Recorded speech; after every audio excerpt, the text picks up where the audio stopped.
So let's say I shifted my IS, okay, to the right, so it will go to point B. The economy is now at point B, right? It's no longer on LM.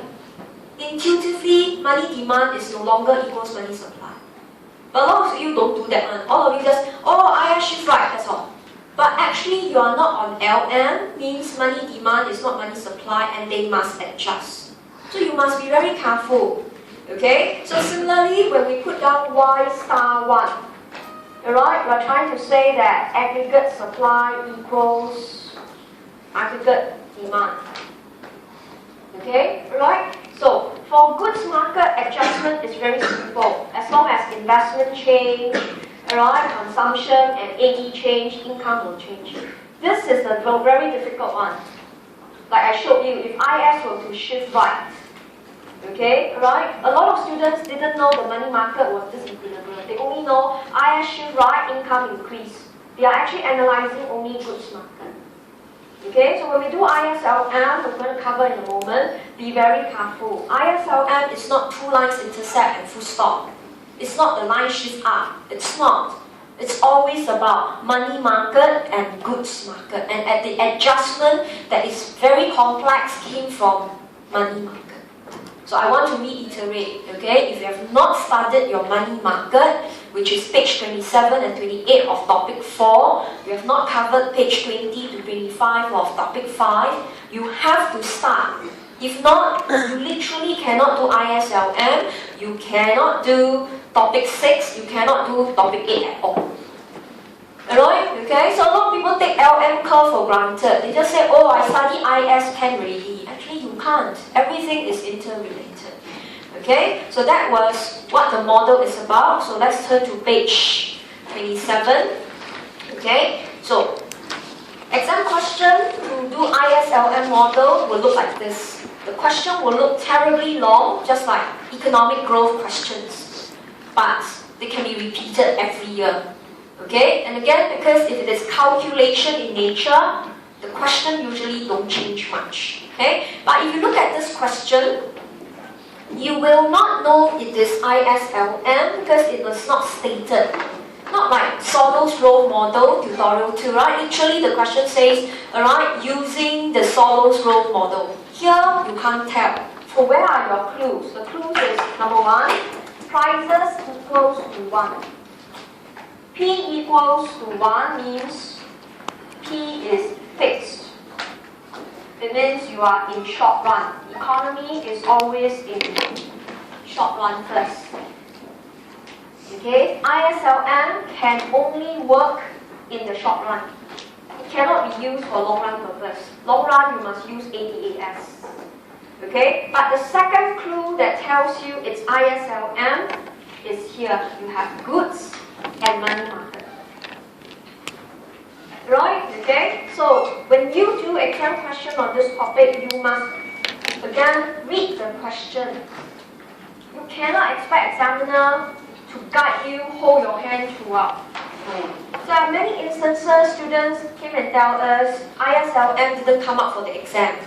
Cannot happen one. It will definitely come out, but they don't want to spell out ISLM. You have to read the question. Right, so what is ISLM? It is a discussion of equilibrium in the short run. Prices are fixed. But more specifically, it must reflect two markets, goods market and money market. Alright, so why is the question so long? Because they are giving you features of the goods market, CIG to form AE. They are giving you features of the money market, money demand, money supply. Alright, now I don't solve the question immediately. I will usually study the equation. So I look at each equation carefully. From here, I could deduce C0 is 400. So I don't straight away read the question and solve it. Alright, I will always take the first 30 seconds, go through the equation, understand some of the features. So C0, autonomous spending is 400. C1, MPC, in front of the Y, is 0.2. Okay? And the question says T is 100, which is T bar. So I know there is no income tax. T1 is 0.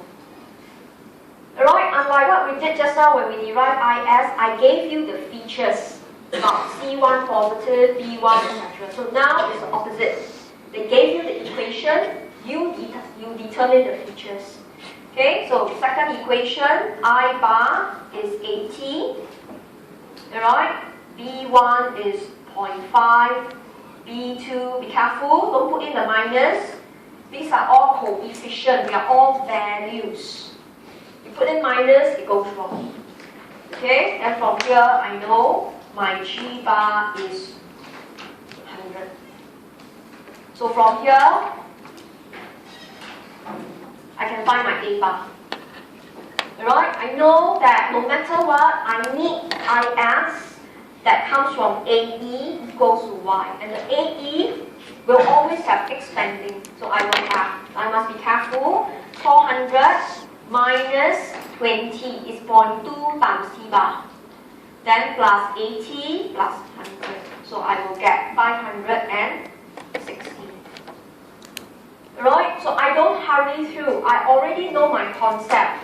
The reason why I do this method is because I know the examiner will ask me to shift IS. Okay? Means I must change the vertical intercept.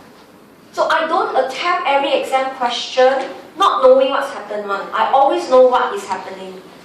Right? They like to shift IS. Okay? So from there, I basically study the key features first. Okay? Money market is actually money demand over price. It's actually MD over P, but P is 1. So you can write it as MD. Okay, so from here you can see that your H0 is 100, minimum money holding.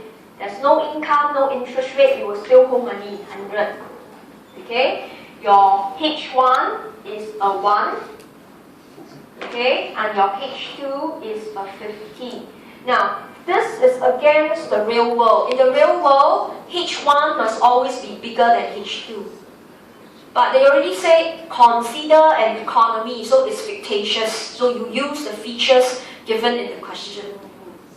Alright, okay, then this is money supply, MS over P. So that tells us when you draw the vertical line down, the quantity of money is 100. Okay, and from there, this may not be so familiar for you. The vertical intercept, right, of LM is actually H0 minus M over P over H2.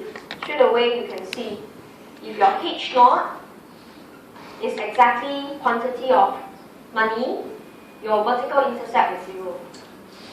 So I will study these key features, especially the vertical intercept, to give me an idea. Alright, later on when I get my ISLM, I will not get a shock. I will actually know and gauge how it will look like.